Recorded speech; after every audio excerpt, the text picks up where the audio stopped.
সকলেই জানেন শান্তিপুরের শ্রী অদ্বৈতাচার্য প্রভু ডেকে ডেকে কেঁদে কেঁদে গোলকের ঠাকুরকে ভুলকে নামায়। সেদিনের কথাটা যদি ভক্তি সহকারে অনুভব করা যায়, ভাবরাজ্যে দাঁড়িয়ে যদি অনুভব করা যায়, কথাটা কিন্তু খুব খাঁটি কথা, কোনো ভেজাল নেই। সেদিন সকলের ডাক ছিল একজনের শ্রীমুখে, সবাই ডাকেনি ভগবানকে পাওয়ার জন্য, সেদিন সবাই ডাকেনি।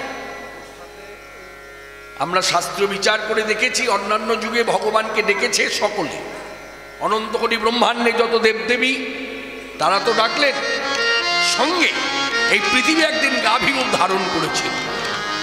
এই গাভীরূপ ধারণ করে সকলের সঙ্গে, মানে অনন্ত কোটি ব্রহ্মাণ্ডে যত দেবদেবী আছে, হ্যাঁ, সকলকে নিয়ে ক্ষীরোদাম্ভীর কূলে দাঁড়িয়ে চিৎকার করে ডেকেছিল, তবে ভগবান সাড়া দিয়েছিল। ব্যতিক্রম কলিযুগ। কলিযুগে সকলের ডাক একজনার শ্রীমুখে, সকলের চোখের জল একজনার চোখে, সকলের বুকের বেদনা একজনার বুকে। তিনি হলেন শ্রী অদ্বৈতাচার্য প্রভু। তার সেবিত বিগ্রহ রাধা মদন গোপাল, সেই নাম ধরে ডেকে ডেকে গোলকের ঠাকুরকে নামিয়ে নিয়ে এলেন ভুলকে। এখন গোলকের ঠাকুর ভুলকে তো নামলো, কিন্তু ভগবান ভগবান এলেন কলিযুগে মানুষের মাঝে, মানুষের সাজে, জীব উদ্ধারিত। কথাটা সকলেই বুঝতে পারলেন? ভগবান কলিযুগে এলেন মানুষের মাঝে, মানুষের সাজে, অর্থাৎ এক কথায় ভগবান মানুষ হয়ে এলেন।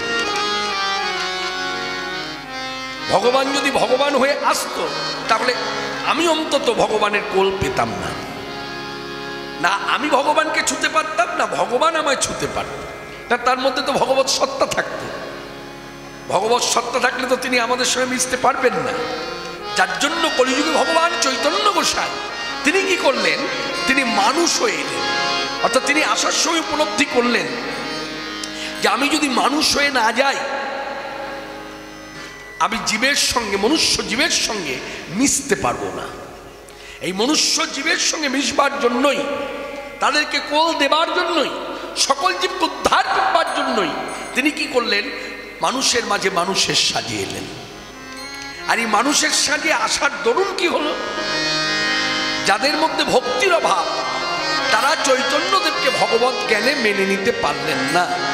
কিন্তু যাদের মধ্যে ভক্তি আছে, যারা তত্ত্ববিশ্বাসী, তারা বলছেন গৌর আমার সাক্ষাৎ ভগবান। আর যাদের মধ্যে ভক্তির অভাব, তারা নানান রকম প্রশ্ন তুলছে। যেমন বাঙালি ভক্তরাই বলে থাকে গৌর কি আমার ভগবান? মনে রাখবেন, গৌর আমার সাক্ষাৎ ভগবান, এতে কোনো সংশয় নেই। আজকে মহাপ্রভু গৌর সুন্দর তিনি এসে যে ভাবটা প্রকাশ করেছেন, আর আমরা যে সেটা চাক্ষুষ প্রত্যক্ষ করেছি, জানবেন শুধুই মাত্র জীবকে শিক্ষা দেবার জন্য। না হলে আপনি মালা নিতেন না। এই যে আপনি মালা নিয়ে জপ করেন, এটা কার কাছ থেকে শিখলেন? আপনি যে দুয়ারে বসে, কৃষ্ণের দুয়ারে বসে কৃষ্ণের জন্য কাঁদেন, এই কান্নাটা কে শেখালেন? এইভাবে বিচার করতে হবে, কে শেখালেন? যে শুধু জপ করলে হবে না, জপের সঙ্গে দুপোটা জল ফেলতে হবে। তাই আজও সাধু সন্ত বৈষ্ণবেরা আমাদের শিক্ষা দেন সংসারী মানুষকে, যে তোমরা যখন ঠাকুর ঘরে বসে জপ ধারণ করবে, ওই নামের সঙ্গে সঙ্গে জপ আর কাঁদো বসে, জপ আর কাঁদো বসে, জপ আর কাঁদো বসে, জপ আর কাঁদো বসে। কেন কাঁদতে বলছে?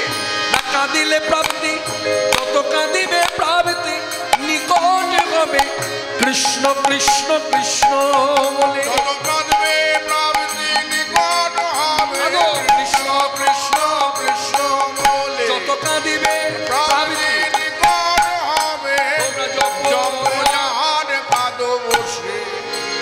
কথা দিয়ে এলেন। এই যে এলেন ভুলকে, কথা দিয়ে এলেন। কি কথা দিলেন? যে আমি যাব, গিয়ে কি করব না, জীবের হৃদয় ধর্ম স্থাপন করব, আর দিকে দিকে ধর্ম প্রচার করব। এই ধর্ম প্রচার কথাটা অনুভব করুন। ধর্ম প্রচার অন্যান্য যুগে কিন্তু হয়নি। এই 3 যুগে সত্য ত্রেতা দাপরে ধর্ম স্থাপন হয়েছে। ধর্ম কিন্তু প্রচার হয়। যদি প্রচার হতো তাহলে একটি সিদ্ধান্তকে অনুভব করুন। আজকে যদি আপনি আমাকে বলেন যে কৃষ্ণদা, আপনি তো আমাদের গ্রামে প্রথম এসেছেন, তা আপনার নাম শুনে কীর্তন শুনতে এলাম, তা আমার খুব ইচ্ছা হচ্ছে সত্য যুগের হরিনাম একটু করে শোনান। আমি কিন্তু পারবো না। কেন? তাহলে সত্য যুগে কি হরিনাম ছিল না? ছিল। সত্য যুগের হরিনাম শাস্ত্রের ভেতরে রয়ে গেল, মানে শাস্ত্রের কথাটা দিকে দিকে প্রচার পায়নি। যার জন্য হয়তো এখানে যারা বসেছেন 10 জনের মধ্যে 1 জন বলতে পারবে, কিন্তু আপামর জনসাধারণ সত্য যুগের হরিনাম গাইতে পারবে না। একই ঘটনা কিন্তু ত্রেতা যুগও হরিনাম ছিল, কিন্তু আপামর জনসাধারণ গাইতে পারবে না। দাপর যুগও হরিনাম ছিল, দাপর যুগের হরিনাম আপামর জনসাধারণ গাইতে পারবে না। কারা গাইতে পারবে? যারা শাস্ত্র চর্চা করে, যেমন নিষ্ঠাবান ব্রাহ্মণ, নিষ্ঠাবান বৈষ্ণব, নিষ্ঠাবান ভক্ত, হ্যাঁ, তারা গাইতে পারবে। দেখবেন তাদের মুখ থেকে শোনা যায়, কখনো কখনো কানে আসে দাপর যুগের হরিনাম। হরে মুরারে মধু কৈট ভারে গোপাল গোবিন্দ মুকুন্দ সৌরে কুলধ্বনি।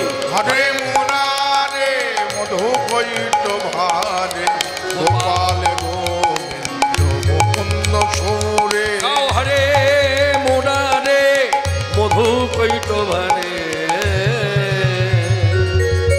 গোপাল গোবিন্দ মুকুন্দ সৌরে। হরে মুরারে মধু কৈট ভারে গোপাল গোবিন্দ মুকুন্দ সৌরে। তারপর যজ্ঞেশ্বর নারায়ণ ইত্যাদি কথাগুলো আছে, কিন্তু সবাই গাইতে পারে না। কিন্তু কলিযুগের হরিনাম যদি বলা হয় কলিযুগের হরিনাম করুন, তো আপামর জনসাধারণ উচ্চস্বরে গাইছে। মানে প্রচার হয়েছে, শাস্ত্র লেখা আছে, আবার এদিকে প্রচারও হয়েছে। প্রচার করেছেন কে? প্রচার করেছেন সাক্ষাৎ ভগবান শ্রীকৃষ্ণ চৈতন্য। তিনি এসে নদিয়ার পথে ঘুরে ঘুরে প্রচার করেছেন, যার জন্য আজও সাধুসন্ত বৈষ্ণব ভক্ত তারা গায়, তাদের শ্রীমুখ থেকে শোনা যায়। পথে পথে নদী যায়, পথে পথে নদী যায়, হরি নাম কে বেড়ায়।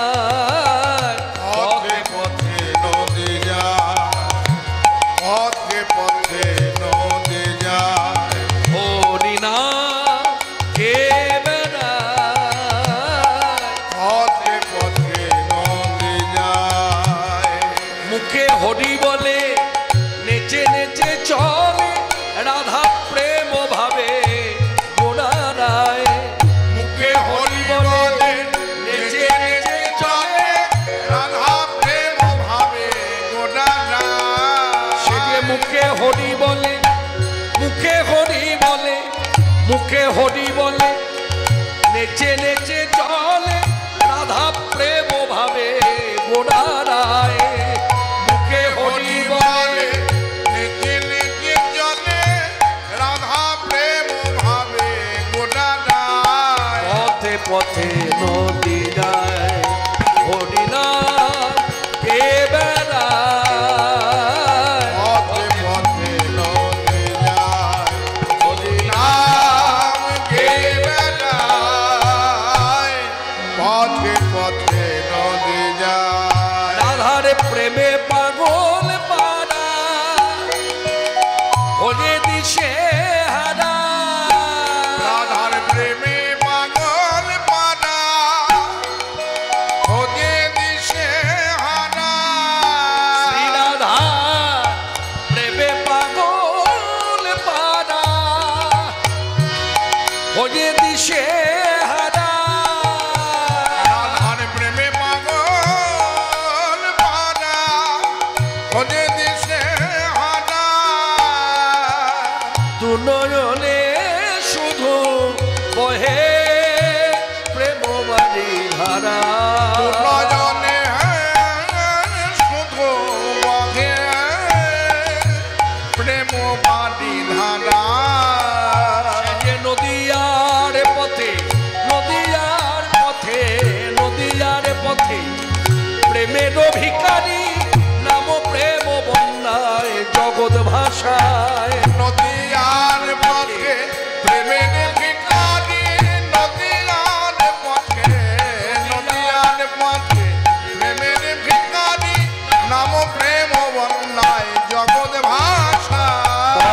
পথে নদী যায় হরিনা কে বেড়ায় পথে পথে নদী যায় হরিনা কে বেড়ায় পথে পথে নদী যায়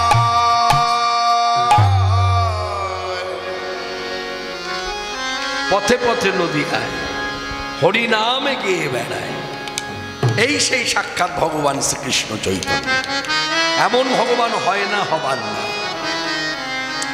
আজকে সভাতে যারা এসেছি, আমি এসেছি বলি বলবো, আমরা যারা সকলে এসেছি হরিকথার সাধনে, আমি বেশি শিক্ষামূলক কথা বলবো না, এক দুটো বলবো, এক দুটোই যথেষ্ট। কেন দেখুন, এটা বাস্তব সত্য। এই যে এতক্ষণ মানে একটা কথার কথা বলি, ধরুন 3 ঘন্টা ধরে কথাগুলো শুনে যাচ্ছি, 3 ঘন্টা পর এই কথাগুলো সব মনে রাখতে পারবো? পারা সম্ভব? যার জন্য যারা প্রকৃত ভক্তিরসে ডুবে গেছে, তারা যখনই বক্তা হিসাবে হরিকথা বলে, তখন শিক্ষামূলক কথা 1 থেকে 2, 2 থেকে 3, এর ঊর্ধ্বে যায় না। শিক্ষামূলক কথাটা কি? শিক্ষামূলক কথাটা করে মন দিয়ে বুঝুন, বুঝে নিন কথাটা। ভগবান শ্রীকৃষ্ণ চৈতন্যদেব আসতে, ও এ তো মহা মুশকিলে পড়লাম। আপনারা এগুলো আগে বসাতে পারেননি? না না, ঠিক আছে, স্যার আসছেন, সব ঠিক আছে, কিন্তু আগে বসাতে হয় তো। ভগবান আসার আগে আসন পাততে হয়, তবে ভগবান এসে বসে পড়ে। এই জায়গাগুলো অনুভবের বিষয়। ভগবান আসবেন, এসে দাঁড়িয়ে থাকবেন, তারপর আসন পাতবো, এ হয় কখনো? আমি ভগবত তত্ত্ব দিয়ে বোঝালাম। এই যে কথায় কথায় এসে এই যে শিক্ষামূলক কথা এখানে জড়িয়ে আছে। অনেকে প্রশ্ন করে না, আচ্ছা বলুন তো দাদা, বলে কি ভগবান শ্রীকৃষ্ণ পঞ্চপাণ্ডবের বাড়িতে গেল, অথচ দুর্যোধনের বাড়িতে গেল না? খুব সহজ। দুর্যোধনের বাড়িতে যাবে কি করে? দুর্যোধন তো আসন পাতেনি,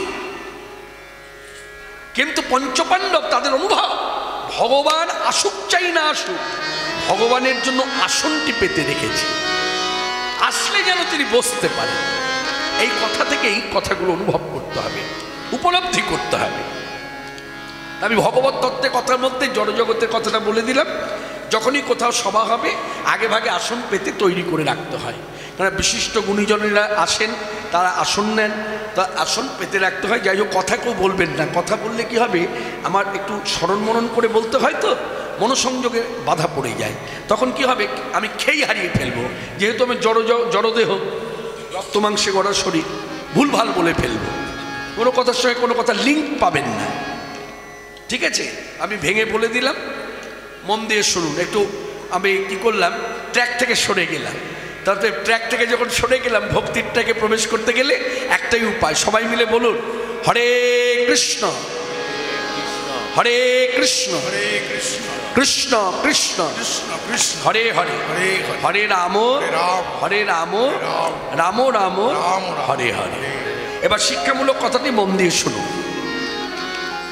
ভগবান শ্রীকৃষ্ণ চৈতন্যদেব তিনি শ্রীমুখে 8টি শ্লোক বলেছেন, আর 8টি শ্লোকের মধ্যেই তিনি শিক্ষা দিয়েছেন জীবকে। 8টি শ্লোকের প্রথম শ্লোক সকলেরই জানা, চেত দর্পণ মার্জেন, এটা হলো তার প্রথম শ্লোক। দ্বিতীয় শ্লোক, এই দ্বিতীয় শ্লোকের ভাবার্থটা নিয়ে আমি একটু আলোচনা করি। দ্বিতীয় শ্লোকে বলছে যে হে ভগবান, তুমি অনেক নাম সৃষ্টি করেছ, জগতে অনেক নাম আছে, আর প্রত্যেকটি নামের মধ্যে তুমি কৃপা করে বসে আছো, এবং সেই নাম করবার জন্য কোনো বিধি নিয়ম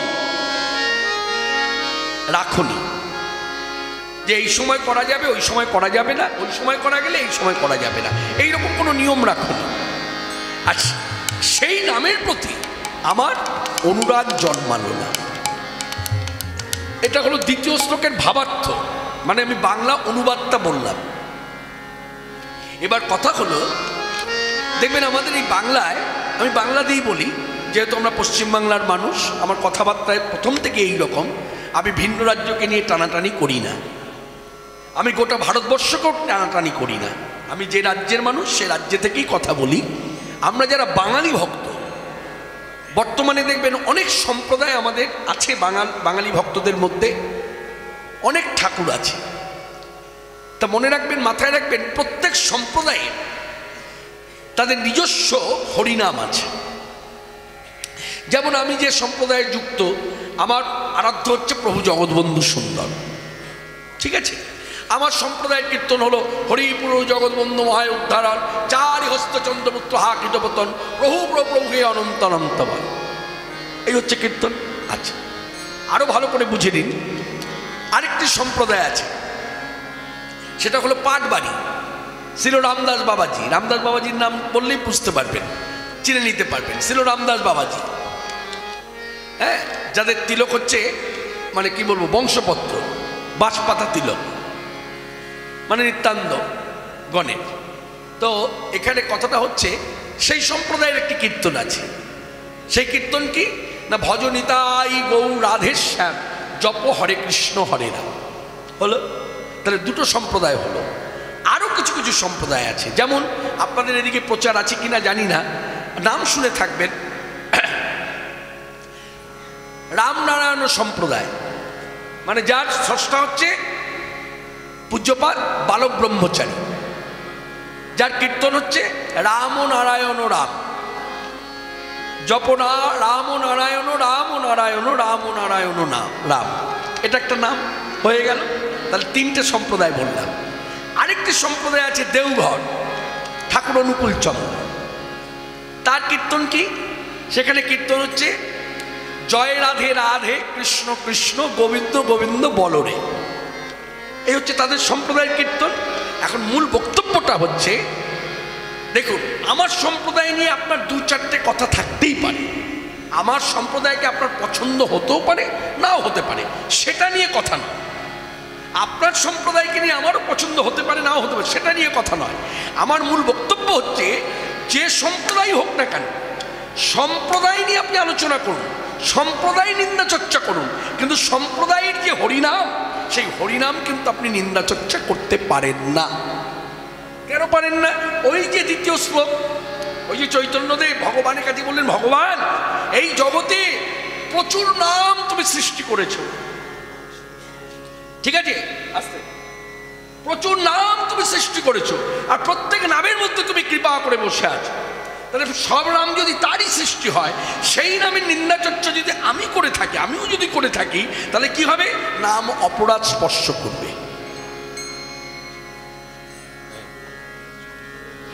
নামের নিন্দা চর্চা করা যাবে না, সম্প্রদায়ের নিন্দা চর্চা করুন। এইদিকে সম্প্রদায়ের নিন্দা চর্চা করুন, কিন্তু নামের নিন্দা চর্চা করা যাবে না। যে যে নাম করছে জানবেন সে ভগবানকে ডাকছে, তার উদ্দেশ্যটা কিন্তু তাকে পাওয়া। যে নামেই ডাকুন, হ্যাঁ, যে সম্প্রদায়েরই হোক, সে ভগবানকে পেতে চাইছে। এখানে আরেকটি কথা যুক্ত করি, এটা শিক্ষামূলক কথা হয়ে গেল। আরেকটি শিক্ষামূলক কথা, এই নাম করবার জন্য কোনো বিধি নিষেধ নেই, নিয়ম থাকে না। যেমন এই যে অনেকে বলে, আচ্ছা হরিনাম আমি কখন করব? অনেকের ধারণা যে হরিনাম করতে গেলে স্নান করতে হবে, স্নান করবার পর শুদ্ধ হতে হবে, হ্যাঁ, নতুন সুস্থ কাপড় পরতে হবে, হ্যাঁ, একটু শুদ্ধতা রেখে তারপর হরিনাম। না, আপনার যদি মনে হয় হরে কৃষ্ণ মহামন্ত্র নাম আপনি বাসি বিছানায় বসে করবেন, করতে পারেন। আপনি বাসি মুখে করবেন, করতে পারেন। বাসি কাপড়ে করবেন, করতে পারেন।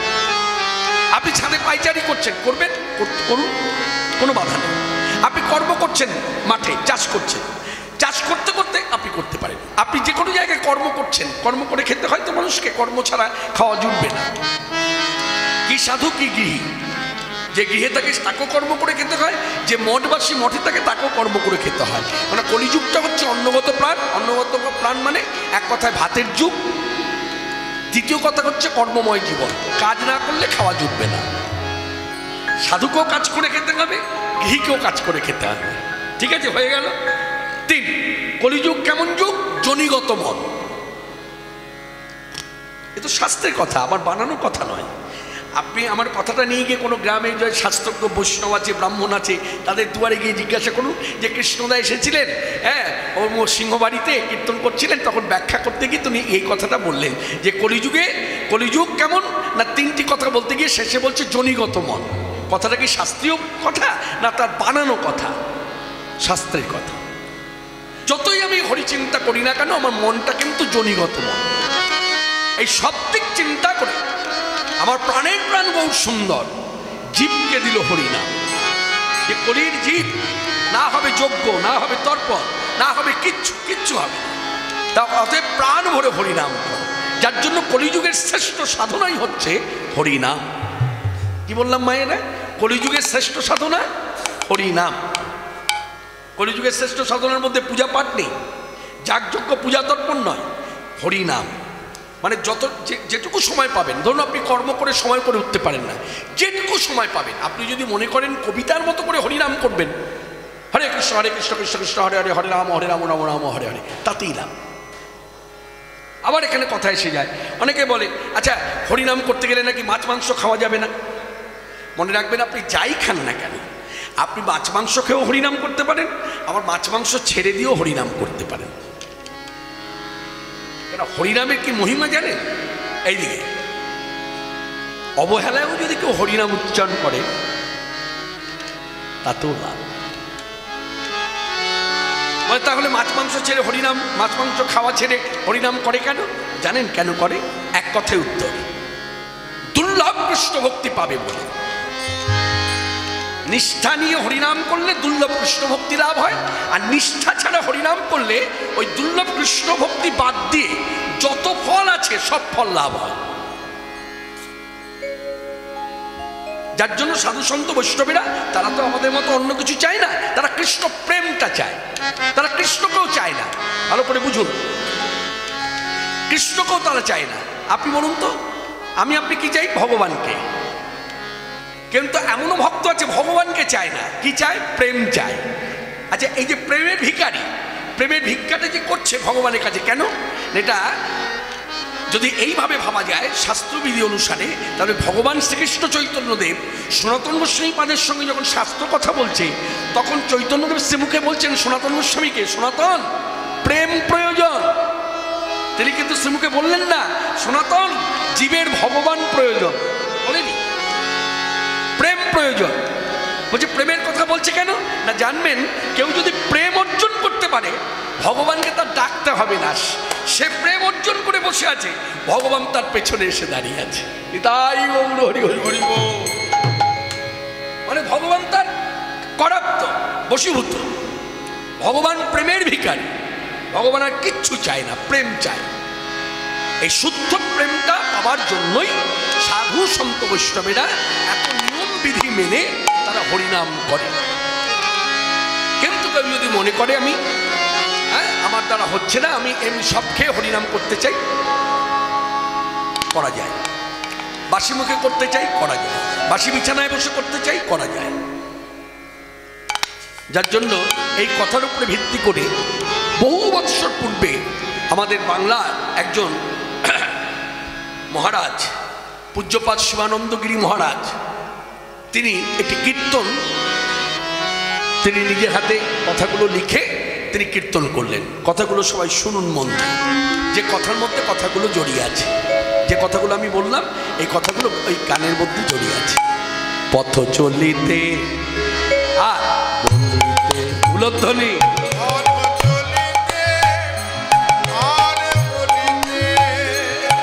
পথ চলিতে আর বলিতে, পথ চলিতে আর বলিতে, তুমি গাও গাও হরি নাম, কৃষ্ণ নাম হরি নাম।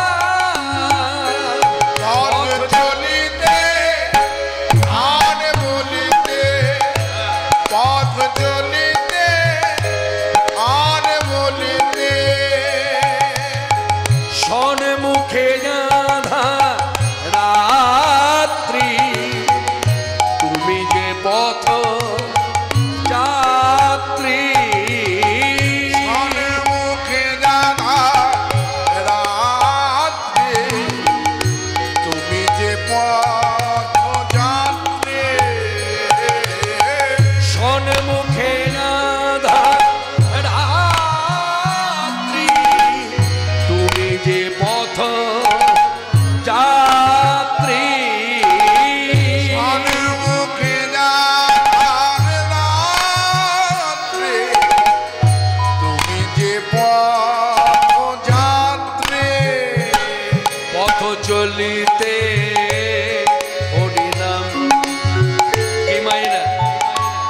কথাগুলো আমি কিছুক্ষণ আগে বললাম মিলে গেল তো? চলতে চলতে করা যায়, ছাদে পাইচারি করতে করতে করা যায়, কর্ম করতে করতে করা যায়, সে গৃহে হোক বাইরে হোক, ঘরে হোক বাইরে হোক, যে কোনো সময় হরিনাম করা যায়, কোনো বিধি নিষেধ নাই। চলিতে হরিনাম, কথা বলিতে হরিনাম, পথ চলিতে হরিনাম, পথ বলিতে হরিনাম, হরিনাম, হরিনাম, পথ চলিতে আর বলিতে, পথ চলিতে আর বলিতে, প্রতি নিঃশ্বাসে দৃঢ় বিশ্বাসে, প্রতি আশ্বাসে হরিনাম,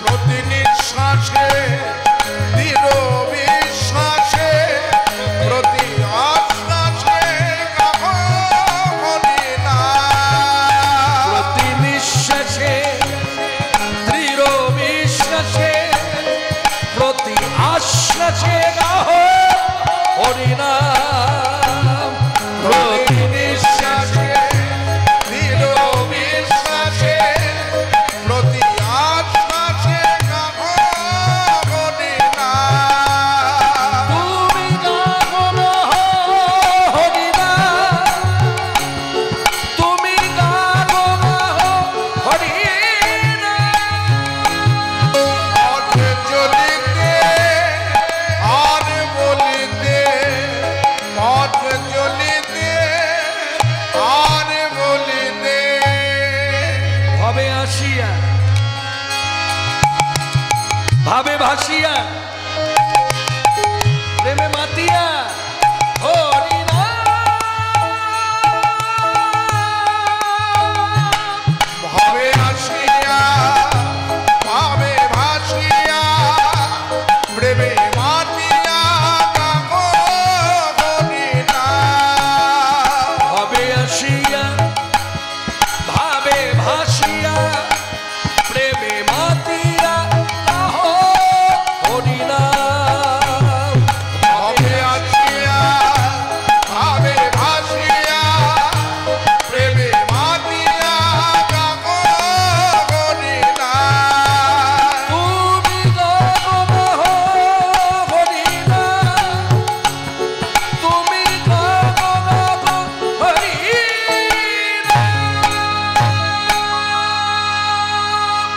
হরে কৃষ্ণ কৃষ্ণ কৃষ্ণ হরে হরে, হরে রাম রাম রাম হরে হরে। কে দিল এই নাম? অনেকক্ষণ তো বললাম, বলুন, প্রশ্ন করলাম, কে দিল এই নাম? এই যে হরে কৃষ্ণ মহামন্ত্র নাম আপনি গাইছেন, আমি গাইছি, আপনার ওই ছেলেটিও গাইছে, ওই মেয়েটিও গাইছে, কে দিল? কি করে পেলাম? যিনি দিলেন তিনি অন্য কেউ নয়, তিনি হলেন কলিযুগের ভগবান শ্রীকৃষ্ণ চৈতন্য। শাস্ত্র বিচারে যাকে বলা হলো সাক্ষাৎ ভগবান, সাক্ষাৎ ভগবান। তা এই ভগবান চৈতন্যদেব, প্রথমে তো চৈতন্যদেব ছিল না, প্রথমে নাম ছিল, ইতিহাসের পাতায় আপনিও পড়েছেন আমিও পড়েছি, নাম ছিল নিমাই মিশ্র, পদবী সহকারে নাম। যেহেতু তারা তথ্যে বিশ্বাসী, ইতিহাসবিদ যারা, তারা তো তথ্যে বিশ্বাসী নয়, তারা তথ্যে বিশ্বাসী। আর যারা ভক্তিরসে ডুবে গেছে তাদের কাছে ওই নিমাই মিশ্র গোড়া রায়, গোড়া চাঁদ, গৌর সুন্দর, নদিয়া বিহারী, নরহরির চিতচোরা, বিষ্ণুপ্রিয়ার প্রাণনাথ ইত্যাদি। তার মানে বুঝতে হবে ভাবরাজ্য আর যুক্তিবাদীদের পথ এক নয়। যারা ভক্তিরসে ডুবে গেছে তারা তত্ত্বে বিশ্বাসী, যারা যুক্তিবাদী তারা তথ্যে বিশ্বাসী। কথাটা কেন বলছি তার কারণ আছে। এখন কিছু শ্রেণীর মানুষ ইউটিউব চ্যানেলে কীর্তন শুনতে শুনতে একটু মতিভ্রম হয়ে যাচ্ছে, ভাবছে কোনটা ঠিক কোনটা ব্যাঠিক। আপনাকে ভালো করে বুঝতে হবে, বক্তার মুখ থেকে যখন আপনি হরিকথা শুনছেন তাহলে আপনাকে ভালো করে লক্ষ্য করতে হবে বক্তার দৃষ্টিভঙ্গিটা কি? বক্তার